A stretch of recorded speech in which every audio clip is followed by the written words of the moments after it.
Hey what's up guys, I am Babita and every Thursday मैं आप लोगों से कुछ कॉमन फैक्ट्स पर बात करती हूँ जो हम सबके लिए मैटर करते हैं। And today I don't want to say कि देयर आर 3 सॉल्यूशन और देयर आर सम वेज। आज मैं आपसे जिस बारे में बात करने वाली हूँ, एक्चुअली आई डोंट नो कि वो प्रॉब्लम है भी या नहीं है, because many people might have different opinion और thoughts about it। आप मेरा टाइटल देखकर समझ गए होंगे कि why thinkers are being not produce और रादर से less produce nowadays. So recently in my society there is my society organized ऐसे competition for children and I have seen कि many students और many children वो they are using chat GPT, वो chat GPT से लिख रहे हैं या पढ़ रहे हैं। देन आई थॉट कि यार थिंकर कैसे प्रोड्यूस होंगे, बिकॉज थिंक करने का और सोचने का काम तो चैट जीपीटी और गूगल कर रहा है।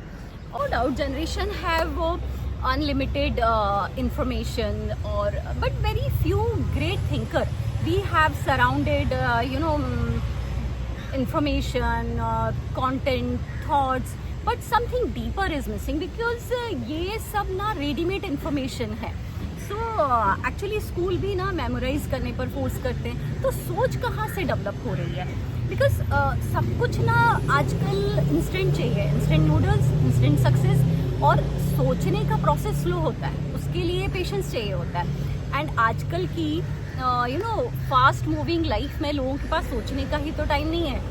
सो एंड आप देखोगे very few people are sit alone with their thoughts. So actually we are too much dependent on ChatGPT हमारी थिंकिंग के लिए, राइटिंग के लिए, यहाँ तक कि डिसीजन मेकिंग के लिए भी हम चैट जीपीटी यूज़ करते हैं। और actually we are reducing our critical thinking, क्योंकि जो भी हम उसमें से देखते हैं, लिखते हैं ना, वो सब उसमें इमोशंस नहीं है। एंड एक्चुअली सोचने का पेशेंस नहीं है, इसलिए फोकस भी नहीं है। बिकॉज आप देखोगे कि आजकल 59 सेकेंड की रील देखने की आदत पड़ चुकी है लोगों को, और उसमें भी लिखा रहता है वॉच टिल द एंड।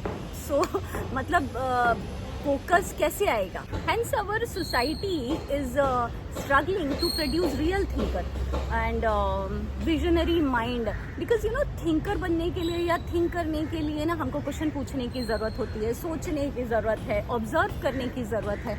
और आजकल आप देखोगे क्वेश्चन करना it's kind of rebelling, and सोचना तो वेस्ट ऑफ टाइम है।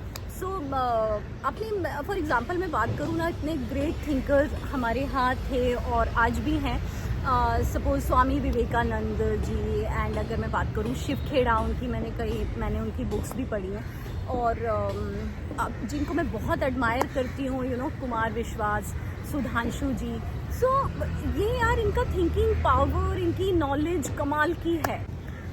मॉडर्न थिंकर में एग्जिस्ट बट वो भी ओवरलुक हो जाते हैं यार bye influencer, bye entertainer.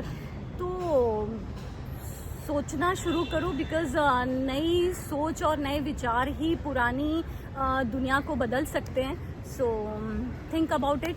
Thank you so much. Catch you later. Stay happy. Bye.